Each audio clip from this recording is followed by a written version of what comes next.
well, what have we here? A lot of Spider-Man toys. Welcome to another toy review in the start of a series of 6 toy reviews, specifically centering on the Spider-Man Retro Marvel Legends wave. Retro in that they're all, at least in packaging and in some of them colour scheme, based on the Spider-Man animated series from the 90s. Not entirely. Some of them are characters that never featured in that animated series. Some of them are looks that never featured in that animated series, but they've taken on a bit of an inspirational bent.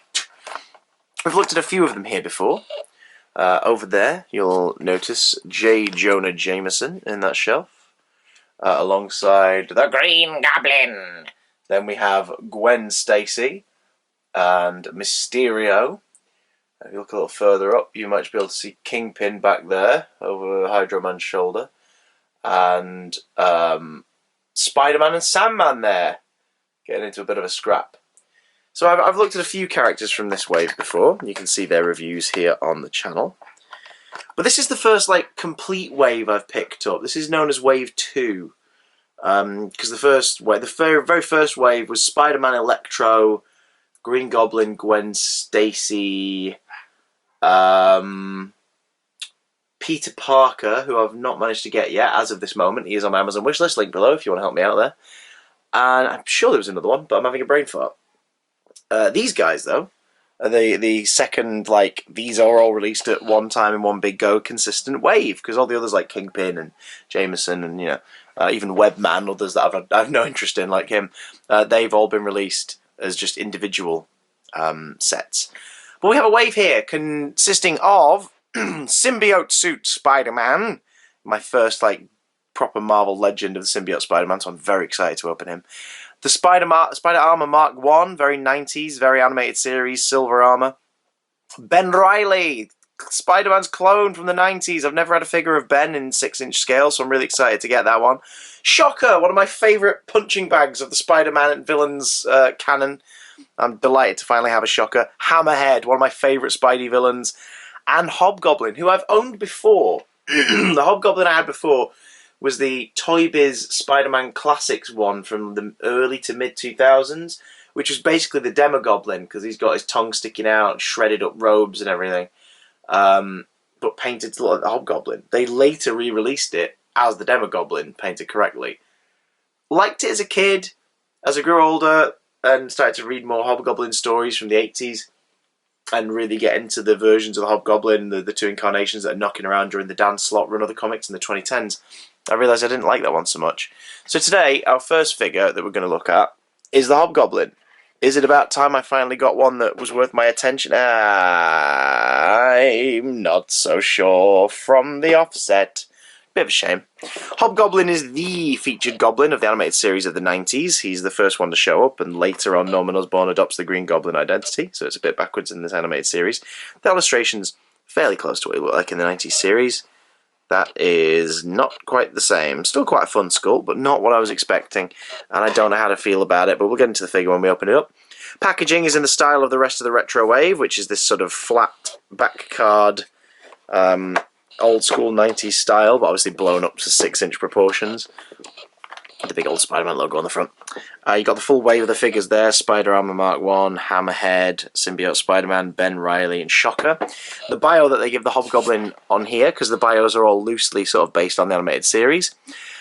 Deploying an eerie arsenal of pumpkin bombs and razor-sharp bats from his Goblin glider, the criminal mastermind Hobgoblin has Spider-Man constantly on his guard. Fair enough. As you can see there, the little action sort of karate chop, the kung fu grip action box shows you that you can put his bag on him. Great stuff. These are very pretty in terms of the packaging. They're very pretty and very silly and very colourful.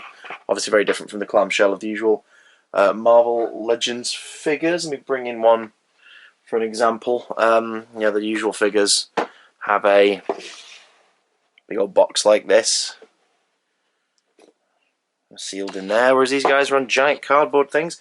Absolute nightmare for comic book shops to find space for them, but Still grateful for the chance to pick up some classic Spidey villains who don't often appear in waves.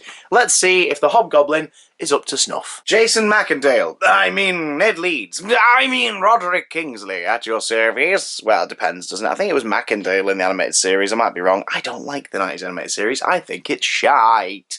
But a lot of people do enjoy it, especially the aesthetics. Hobgoblin's accessories are all 90s animated series faithful.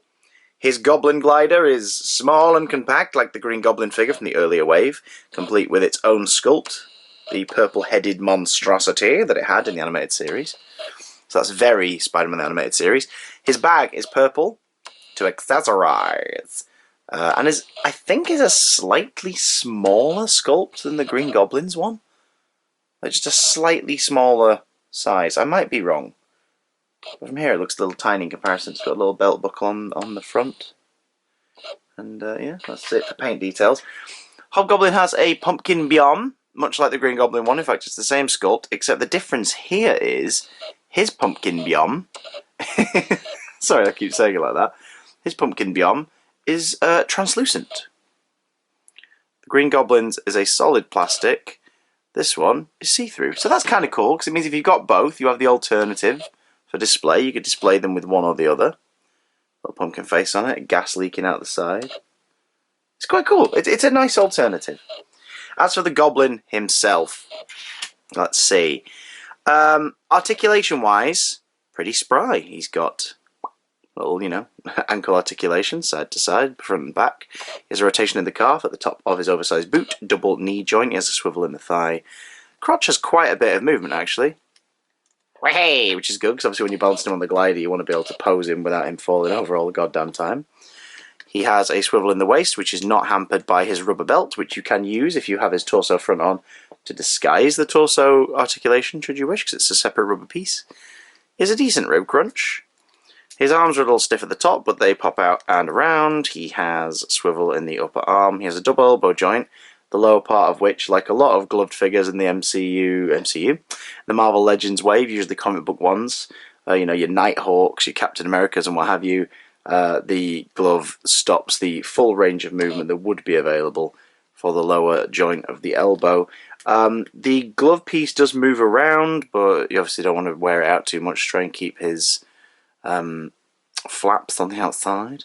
And the hands are not too hard rubber, so when you're putting the pumpkin bomb in them, they can grip it okay, move in and out, and of course around and around. His head sculpt is an interesting one. It's fairly comic accurate, albeit with the hood being very close to his face. Like normally there'd be a bit more of a gap in the hood, like there's a bit of darkness around the outside. But it's a rubber piece glued on to the main head, so it doesn't stop the articulation too much. It's got the lovely little rubber tail at the back. And as you can see, oh, and it moves around slightly too. So there we go. I wonder if it's removable. Dare we risk it? Do we risk it? I think we do. I think we risk it for a biscuit.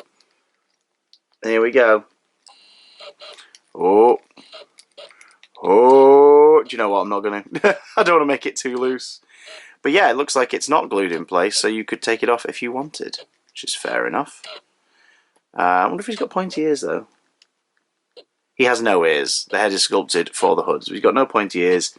Maybe leave the hood on. The sculpt is really nice.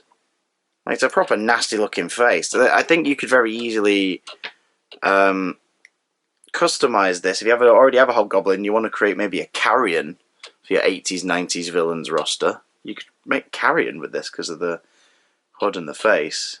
Carrion when he's in a happy mood. It is a very different body from the Green Goblin. I did think it'd be a bit of a reuse, and I kind of hoped that it would be for some reasons. What is different is the feet are a different sculpt. They don't have the pointy boots. The cape obviously is an addition. You've still got a peg pinhole in the back if you wanted to put him on a display and have him flying. Obviously the head and the hood are a different thing. The gloves are a completely different sculpt. Boots from the ankles up are the same. Torso is the same. The one thing I was hoping they would also copy is the arms and legs, because you may have noticed, compared to the Green Goblin prior to this, he has no scales. He doesn't have any chain link or scales on his blue arms and legs, which really sucks, because I think that's what's missing. He looks very plain in terms of his colour scheme. He'll definitely stand out on your shelf, but I think he needed those scales. And I know they're not necessarily true to the animated series. He didn't have the scales in the animated series, the Green Goblin did, but the Hobgoblin traditionally is in a costume that is basically a Green Goblin costume that's modified. Would have preferred him with the scales, but let's see how he looks in action. Houston, we have a huge problem. Unlike the Green Goblin, whose straps on his glider are further forward and he has hooked boots, hooked feet, meaning there is more space for him to balance, and if he slips, his hooked shoes stay latched in. The Hobgoblin has no such luxury. You are literally hoping it doesn't fall out. So based on how you display him, this could be really, really difficult. If you balance him just right, though, you could have him stood on your shelf like so, looking pretty good, all things considered. This is a pretty decent first Hobgoblin figure. Like, if you've had the option to pick up a Hobgoblin from the last few years, don't bother seeking this one out unless you're looking to be a completionist with the retro wave. I don't think this is the best Hobgoblin you're gonna get. If you've not got one, though, do I recommend him? Sure, he's colourful, he's bright. Once I've got him on a stand and flying, I'll have him toward the back of my Spider-Man display, and he'll definitely stand out because of his colour scheme. What do you think? Is this animated series retro-style Hobgoblin figure worth picking up from your point of view? Do you already have him? What are your thoughts? Let me know in the comments down below. And if you'd like to support me in future toy reviews, you could pick up a toy for me from my Amazon wishlist down below, or you don't have to do that at all. You could go to PayPal, donate, leave a note, say which toy you want it to go towards, or just like, subscribe, share the video with other toy enthusiasts. I don't make these for money or as a mainline thing. I make these because I just like to do it. Like, I get toys, I display toys in my office, and I know that other people, like myself, will occasionally look at reviews for toys they're thinking of buying to see what other people think. So if this has been useful to you, let me know in the comments down below.